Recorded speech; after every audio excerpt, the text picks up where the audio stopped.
Your knowledge চ্যানেলে স্বাগত জানাচ্ছি। আজকে আমি পঞ্চম শ্রেণীর ৮০তম ক্লাসটি নিচ্ছি। আজকের ক্লাসে আমি ঘনবস্তু থেকে এমসিকিউ গুলো যেগুলো পরীক্ষায় শিশুদের দেওয়া হয় সেগুলো নিয়েই ক্লাস নিচ্ছি। তো এখানে আমি 10টি শূন্যস্থান নিয়েছি যেগুলো আমরা এখন সলভ করব। যেসব বস্তু কিছুটা জায়গা দখল করে থাকে তাদের ড্যাশ বলে। যখন কোনো বস্তু কিছুটা জায়গা দখল করে থাকে তখন তাদেরকে বলা হয় ঘন বস্তু। তাহলে কিছুটা জায়গা দখল করে যারা থাকে তাদেরকে আমরা ঘনবস্তু বলি। 2 নম্বর, ঘনবস্তুর ড্যাশ ড্যাশ ও উচ্চতা আছে। এটা হয়ে যাবে ঘনবস্তুর দৈর্ঘ্য, প্রস্থ, উচ্চতা আছে। 3 নম্বর, ঘনবস্তুর ড্যাশ মাত্রা আছে তাই এরা ড্যাশ। এটা হয়ে যাবে ঘনবস্তুর 3টি মাত্রা আছে। ঘনবস্তুর মাত্রা হচ্ছে 3টি। তাহলে আমরা এখানে লিখব 3টি মাত্রা আছে তাই এরা ত্রিমাত্রিক। 3টি মাত্রা থাকলে তাকে বলা হয় ত্রিমাত্রিক। ত্রিমাত্রিক বলতে এখানে 3টি মাত্রাকে বোঝায়, আর 3টি মাত্রা বলতে দৈর্ঘ্য, প্রস্থ এবং উচ্চতাকে বোঝায়। মাত্রা বলতে দৈর্ঘ্য, প্রস্থ এবং উচ্চতাকে বোঝায়। এখানে ঘনবস্তুর দৈর্ঘ্য, প্রস্থ, উচ্চতা 3টি আছে তাই একে ত্রিমাত্রিক বলা হয়। 4 নম্বর, ফুটবলের আকারের ঘনবস্তুগুলোর নাম। ফুটবলের আকারের যে সমস্ত ঘনবস্তু তাদের নাম হয় গোলক। 5 নম্বর, বর্গক্ষেত্রাকার আকারের ঘনবস্তুর নাম। এগুলোকে বলা হয় ঘনক। যেগুলো বর্গক্ষেত্রাকার তাদের নাম হয় ঘনক। 6 নম্বর, আইসক্রিমের কোন, টোপর ইত্যাদি আকারের ঘনবস্তুগুলো ড্যাশ আকৃতির। এটা হচ্ছে শঙ্কু আকৃতির।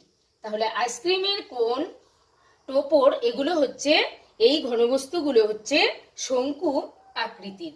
7 নম্বর, কৌটো, পাইপ ইত্যাদি আকৃতির ঘনবস্তুর নাম। এটা হয়ে যাবে চোঙ। এটাকে আমরা বলবো চোঙ বা বেলুন।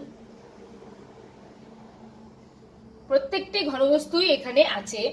কৌটো, পাইপ ইত্যাদি আকৃতির ঘনবস্তুর নাম চোঙ বা বেলুন। 8 নম্বর, ফাঁপা নলের আকারের ঘনবস্তুর নাম ফাঁপা চোঙ। তাহলে ফাঁপা নলের আকারের যে ঘনবস্তুগুলো থাকে তাদের নাম হয় ফাঁপা চোঙ। 9 নম্বর, গ্লাস একটি ড্যাশ ঘনবস্তু। গ্লাস হলো একটি অসম ঘন বস্তু। 10 নম্বর, মার্বেল একটি ড্যাশ ঘনবস্তু। এটাও হয়ে যাবে মার্বেল হলো একটি অসম ঘন বস্তু। এবার এই অসম ঘনবস্তু এবং এখানে যে অসম ঘনবস্তু এবং সুষম ঘনবস্তু আছে সেটা একটু শিশুদেরকে ভালো করে জানতে হবে। এখানে যে উদাহরণটা দিয়েছে গ্লাস একটি অসম ঘনবস্তু, সেটা না দিয়ে অন্য কোনো ঘনবস্তুর নামও কিন্তু এখানে দেওয়া হতে পারে। সেক্ষেত্রে এই তাদের পাঠ্যসূচিতে যেই বইগুলো নামগুলো ঘনবস্তুর আছে সেগুলো কিন্তু আমাদের তাদেরকে একটু শিখিয়ে রাখতে হবে। তাহলে এখানে সুষম ঘনবস্তু বলতে ইট, বই, বল, আইসক্রিমের কোন, কৌটো, ফাঁপা নল এগুলো হচ্ছে সুষম ঘনবস্তু। তাহলে সুষম ঘনবস্তু হলো ইট, বই, বল, আইসক্রিমের কোন, কৌটো, ফাঁপা নল। এগুলো যে কোনো একটি সুষম একটি ঘনবস্তুর নাম দিয়ে বলা যেতে পারে যেটি কোন ধরনের ঘনবস্তু। আবার অসম ঘনবস্তুর মধ্যে পাথরের টুকরো, ফুটবল, মেঘ এগুলোও কিন্তু পরীক্ষায় দেওয়া যেতে পারে। যেমন পাথরের টুকরো একটি ড্যাশ ঘনবস্তু, সেখানে হবে অসম ঘনবস্তু। কিংবা মেঘ একটি ড্যাশ ঘনবস্তু, সেক্ষেত্রে হয়ে যাবে মেঘ একটি অসম ঘনবস্তু। এইভাবে আমরা শিশুদেরকে এই সমস্ত শূন্যস্থানগুলো ওই ঘনবস্তু থেকে শেখাবো। আজকের এই ক্লাসটি ভালো লাগলে লাইক করবেন, কমেন্ট করবেন, শেয়ার করবেন এবং আমার পরবর্তী ক্লাসটি পেতে আমার চ্যানেলটিকে সাবস্ক্রাইব করে আমার সঙ্গে থাকবেন।